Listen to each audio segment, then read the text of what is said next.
리콜을 대체할 가성비 카메라부터 텀블러, 스마트폰, 시계까지 올해 저는 무엇을 잘 샀을까요? IT도 패션이다. 하이, 안녕하십니까, 텐입니다. 벌써 이렇게 시간이 다들 행복한 연말 보내고 계신가요? 한 해가 벌써 이렇게 지나고 있네요. 항상 이때만 되면 올해 나는 무엇을 했나?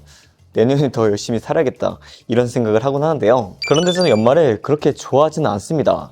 1년 중에 가장 많은 게 빠르게 변화하는 순간이 아닐까 싶은데요. 한 달 동안 빛나던 전구도 26일이 되면 꺼지고, 이 사람들의 감정 또한 가장 많이 왔다 갔다 하는 순간이 아닐까 싶은데요. 그래서 저는 크리스마스도 저의 생일도 막 그렇게 다 좋아하지는 않죠. 아무튼 이렇게 또 한 해가 끝나가는데, 저 역시 올해 수많은 제품들을 리뷰를 했었습니다.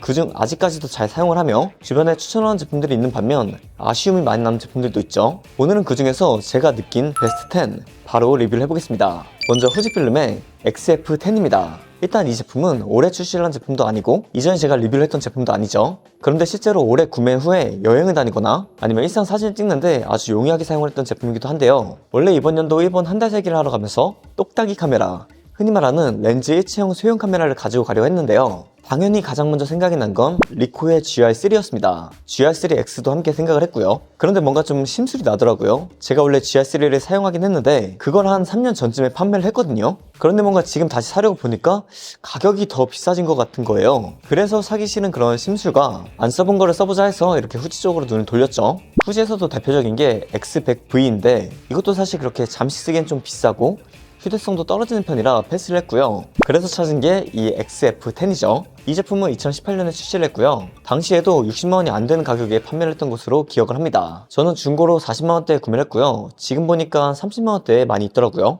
이 색의 이름은 샴페인 골드인데요. 예전에는 이런 색이 마냥 촌스럽다고 생각을 했는데 요즘에는 또 이 색이 예쁘게 다가오더라고요. 역시 이렇게 시대에 따라서 보는 눈이 달라지는 거겠죠. 스펙도 간단하게 읽어드리면 크기는 작은 편이지만 APS-C의 크롭 센서를 사용하고 2400만 화소를 가지고 있습니다. 또 18.5mm의 f2.8 고정 렌즈가 탑재가 되어 있어 생각보다 여러 방면에 쓸만한 성능을 가지고 있죠. ISO는 200부터 12800까지. 근데 이렇게 말하는 것보다 결과물을 봐보시는 게 낫겠죠?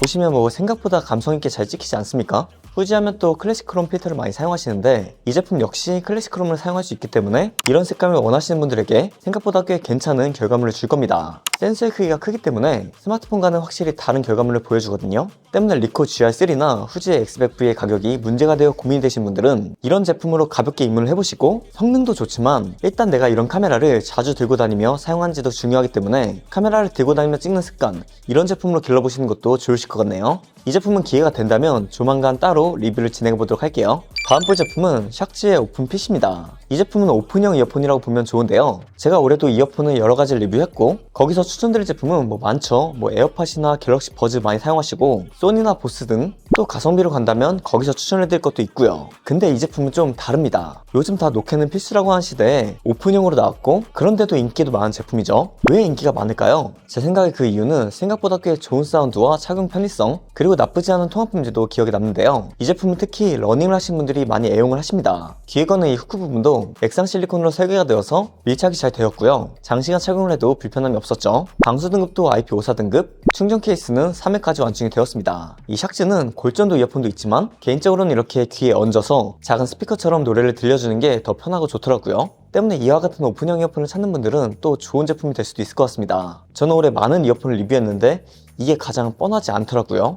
다음 제품은 라이노실드의 맥세이프 텀블러입니다. 이것도 제가 2달 전쯤에 리뷰를 했었는데 요즘에는 비슷한 제품들이 많이 나오는 것 같더라고요. 전 당연히 요즘에도 잘 활용을 하고 있고 헬스장을 다닐 때 더 잘 활용을 하게 되더라고요. 이 제품은 보온도 보냉도 꽤 좋은 편이며 특히 제품의 용량이 700ml 이상으로 길이가 꽤 길기 때문에 스탠드 역할로도 꽤 좋은 각도를 유지할 수 있었죠. 홈밥을 할 때나 운동을 할 때나 그냥 노트북 또는 일반 작업을 하고 있어도 폰을 아래에 두고 사용하는 스탠드보다 훨씬 보는 각도가 좋았습니다. 물을 마실 때는 이렇게 뚜껑 부분만 빼서 사용을 해도 좋기 때문에 사용에 있어서 좋더라고요. 제가 헬스장을 다닐 때도 사용한다고 했는데 웨이트를 하면서 영상을 틀어놔도 좋고 본인이 운동한 영상을 찍기도 좋습니다. 그리고 이 길이가 긴 게 확실히 큰 이점이 있어요. 보온도 좋고 자력도 괜찮고 이렇게 커스텀도 할 수 있고, 그리고 스테인리스는 무거우니까 무게가 가벼운 물통 버전도 있기도 하죠. 다만 이 가격이 좀 비싼 편인데 가끔 할인을 좀 때리더라고요. 때문에 이게 해외 직배송도 그냥 해주다 보니까 생각이 있으신 분들은 자주자주 확인해 주시면 좋을 것 같습니다. 다음 잘 사는 아이템은 오즈모 포켓 3입니다.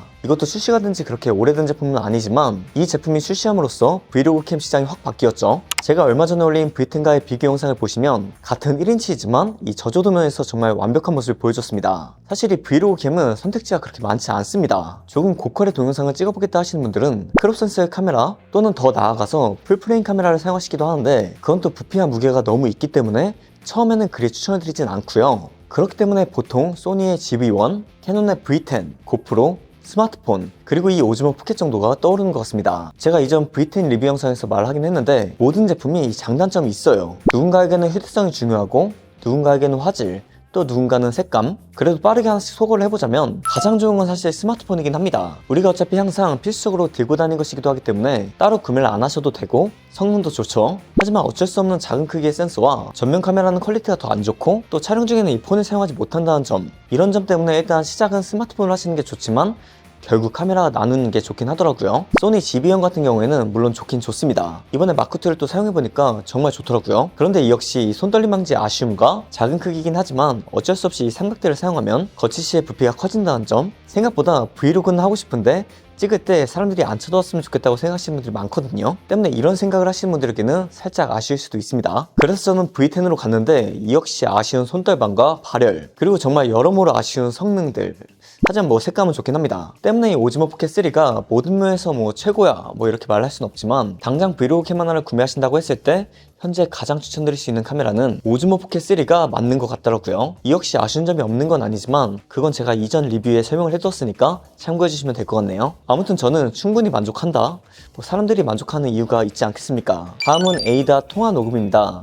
이건 서비스이긴 하죠. 사실 저는 이 에이닷이라는 앱이 할 건 많지만 일상에서 그렇게 쓸만한 앱인가라는 그 의문이 있었거든요. 그런데 이 통화 녹음 기능이 지원이 되면서 정말 앱의 위상이 바뀌었죠. 실제로 제 친구 몇 명은 통화 녹음을 하기 위해서 이 통신사를 바꾸는 친구들도 여럿 있었습니다. 이게 사용을 해보면 아는데 통화 녹음을 해주는 것도 좋지만 통화 요약을 해주는 것도 좀 재미있거든요. 때문에 검색을 통해서 그 부분을 찾고 그 부분의 통화 내용만 들을 수 있는 것도 좋았고요. 내가 어떤 주제로 통화를 했는지 어떤 약속을 잡았는지도 체크를 해주니까 이 점은 원래 통화 녹음이 되던 갤럭시 사용자들에게도 좋은 것 같더라고요. 다만 아직은 앱 안정성이 그렇게 좋진 않은지 이어폰이나 차량으로 연결할 때 딜레이가 있다는 점, 가끔 통화 퀄리티가 좋지 않다는 점, 통화 요약은 1시간 이내의 통화만 해준다는 점 등 아쉬움은 있지만 이게 뭐 또 그렇게 중요하겠습니까? 아이폰에서 통화 녹음이 된다는데. 다음 볼 건 갤럭시 워치 6 클래식입니다. 사실 이 워치 클래식은 예전부터 예쁘다고 했던 제품인데요. 그럼에도 사람들이 올해 유독 더 예쁘다고 하는 이유가 무엇일까요? 줄어든 베젤 때문인가? 이건 저의 생각이지만 디자인의 트렌드가 이제야 탔다고 생각이 들더라고요. 처음에 소개를 했던 후지 XF10의 샴페인 골드 색상이 이제야 예뻐 보이는 것처럼 처음에는 투박한 줄 알았던 이 디자인, 그리고 실버톤의 시계가 이제는 출시 당시에 레트로 Y2K 유행과 맞춰 소비자들 눈에 더 예뻐 보이는 효과가 생기지 않았나 생각이 들었습니다. 성능에서도 물론 새로운 칩셋으로 더 빠릿해지고 운동 체킹도 좋아지고 베젤도 주로 완성도가 더 높아진 모습이지만 이 시계는 어쩔 수 없이 디자인이 가장 중요하거든요. 스마트워치도 워치니까요. 이 디자인이라는 게 워낙 유행의 정도가 빠르게 돌아가기 때문에 이 타이밍을 잡는 게 가장 힘든데요. 예를 들어 올 초까지 유행했던 실버톤의 액세서리들 이제는 슬슬 지겹긴 하죠. 그래서 개인적으로 이번에 Z 플립 5 레트로 에디션이 생각보다 관심을 못 받은 것 같고, 근데 뭐 제 눈엔 예뻤는데 이게 아마 플립 4 때 이 에디션이 나왔다면 정말 잘 팔리지 않았을까 생각이 들더라고요. 돌아와서 이 스마트워치도 결국 시계이기 때문에 기능도 물론 중요하지만 디자인 무시 못한다. 이 애플워치 디자인은 뭔가 스테디이긴 한데 항상 똑같으니까 사람들이 이제는 조금 시들해진 느낌이기도 하고, 제 생각에는 24년도에 애플워치 그리고 갤럭시워치 모두 많은 변화가 있지 않을까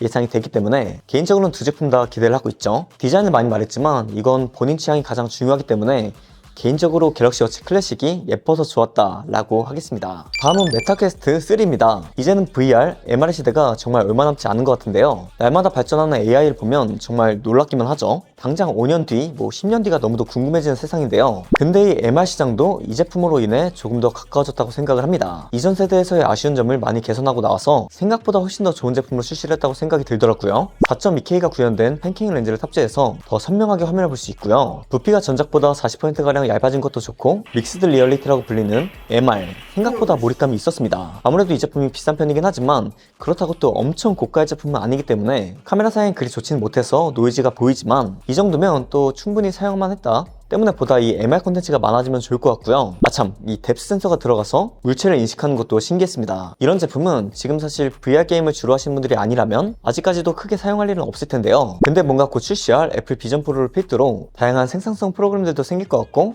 MR 기기를 이용한 플랫폼이나 동영상 콘텐츠들이 많이 생길 것 같은데, 그럼 이 메타퀘스트도 그에 맞춰 더 다양한 사용성이 가능하지 않을까 생각이 들기도 합니다. 비전 프로가 워낙 비싸게 출시를 하다 보니까 애플이나 다른 회사에서 마땅한 보급형 VR 기기가 나오지 않는 이상 이 메타퀘스트 3는 생각보다 길게 이 자리를 공고히 할 것 같습니다. 다음은 갤럭시 S23 그리고 아이폰 15입니다. 올해 출시한 여러 스마트폰이 있지만 저는 그 중에서 두 가지를 뽑으라면 기본형 제품들인 갤럭시 S23 그리고 아이폰 15를 뽑을 것 같은데요. 개인적으로는 플립 5보다는 S23이 더 마음에 들었던 그런 한 해가 아니었나 이렇게 생각이 들더라고요. 물론 플립 5도 확 바뀐 디자인으로 눈이 갔지만 스냅드래곤 8 젠2가 탑재가 되었고 디자인도 전작보다 깔끔하게 바뀐 갤럭시 S23이 더 생각이 났습니다. 물론 울트라는 당연하고 플러스와도 어느 정도 급 차이가 좀 있었지만 6.1인치의 크기를 좋아하시는 분들에게는 이 성능 그리고 이 디자인이면 꽤 괜찮다고 생각이 들었죠. 근데 이 제품이 연초에 출시를 했던 거니까 거의 1년이 다 돼가는데, 때문에 곧 출시 예정인 갤럭시 S24도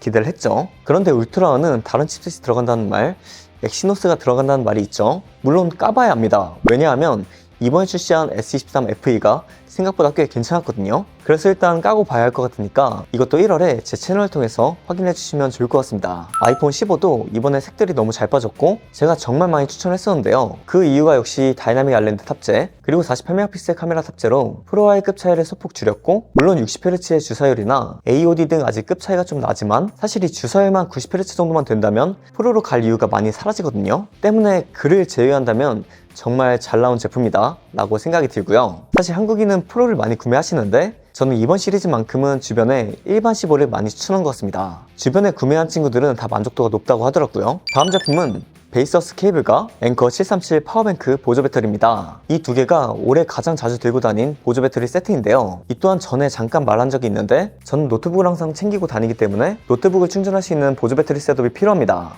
사실 이런 건 여러 제품들이 있지만 저는 이 앵커의 737 파워뱅크를 잘 사용하고 있고 불편함을 느끼거나 고장은 단 한 번도 있지 않았죠. 그리고 이 제품이 기내에 들고 탈 수 있는 마지노선인 배터리 용량이기 때문에 간단하게 노트북을 들고 해외에 다니시는 분들에게도 괜찮은 제품이었습니다. 얼마 전에 이 신형이 출시를 했더라고요. 그래서인지 전 모델인 이 제품은 할인을 종종 때리는 것 같은데, 때문에 구매를 원하신다면 생각나실 때 종종 확인해보시면 좋을 것 같네요. 이 베이서스의 배가트 케이블도 편하게 수납이 가능한데 배가트까지 지원을 해주기 때문에 들고 다닐 때 유독 잘 활용을 하고 있는 것 같고요. 이 케이블 선 정리하는 거 들고 다닐 때 살짝 귀찮긴 하잖아요. 이것 또한 아직까지 고장 없이 잘 활용 중입니다. 마지막 지샥 40주년 클리어 리믹스 에디션입니다. 이건 전자제품은 아닌데 작년에도 마지막에 가방 하나를 소개시켜드렸던 것처럼 올해도 전자제품이 아닌 이렇게 하나를 껴서 소개를 시켜드리는데요. 제가 일본에서 한 달 세기를 할 때가 여름이었는데 그때 출시를 해서 줄 서서 산 제품이거든요. 근데 한국에서는 이제 출시를 했더라고요. 모델명은 DW5040RX7JR 이 제품인데 이게 클리어 제품이에요. 그래서 현재 계절감이 겨울과는 맞지 않지만 여름에는 꽤 좋은 아이템입니다. 사실 어느새부턴가 다 똑같이 착용하는 이 애플워치가 지루해지기 시작했고 갤럭시 워치도 이번 6가 나오기 전까지는 잘 활용을 안 했으니까 저는 이 지샥을 계속 주로 착용을 했죠. 사실 스마트워치로도 주로 시계랑 알림 정도를 받기 때문에 운동을 할 때만 착용을 했던 것 같아요. 그래서 옷이랑 매치를 할 때는 제가 가지고 있는 게 워낙 다 스마트 기기다 보니까 시계 정도는 일반 시계를 착용하자 라는 마인드가 조금 있었습니다. 이 클리어 버전을 착용하기 전에는 이 검은 모델이 유명했죠. GM5600B 이 제품을 몇 년 동안 잘 착용을 했고 지금도 잘 착용을 하고 다니고 있는데요. 이건 바디 부분이 메탈이거든요. 그래서 우레탄 모델과는 조금 다른 느낌을 주고요. 사계절 다 착용이 가능한 그런 제품입니다. 이 제품을 잘 착용을 해왔기 때문에 이번 40주년에 나온 이 클리어 버전 겸사겸사 구매를 했고 여름에 애용을 했었죠. 이 제품의 가장 큰 특징은 시계판도 투명이다. 그래서 여기 40주년 기념으로 별 4개가 보이죠? 이것도 감성이라면 감성입니다. 이 투명에 미치신 분들이 계시잖아요. 사실 스마트워치는 이제 대체 불가이고 가장 만만하며 시계 계급 따질 때도 뭔가 까방권이 있는 그런 워치들인데 그래도 이런 기본 워치들도 몇 개 가지고 있으면 색다르게 코디를 할 때 좋다. 저는 알이 작은 걸 좋아하기 때문에 이 제품 잘 착용하고 해밀턴 카키필드나 까르띠에 탱크 같은 것도 하나쯤 사두고 싶네요. 이상 올해 잘 산 템, 물론 저의 기준이었지만 잘 애용한 템 10가지를 알려드렸고요. 사실 갤럭시 북 3도 잘 써서 리스트에 넣었는데 벌써 북 4가 나와버려서 이건 갤럭시 북 4 리뷰를 하면서 다른 영상으로 찾아뵙도록 하겠습니다. 오늘 누군가는 이해가 안 가는 제품들도 있을 수도 있는데 얘는 이렇게 느꼈구나 생각을 해주시면 좋을 것 같고요. 다음 영상에서는 제가 아쉬웠던 제품 그리고 이런 것도 출시했었나 하는 그런 제품들 소개해드리도록 할게요. 여러분의 올해 잘 산 아이템은 무엇인가요? 댓글로 알려주시면 좋을 것 같습니다. 전 텐이었습니다. 바이바이.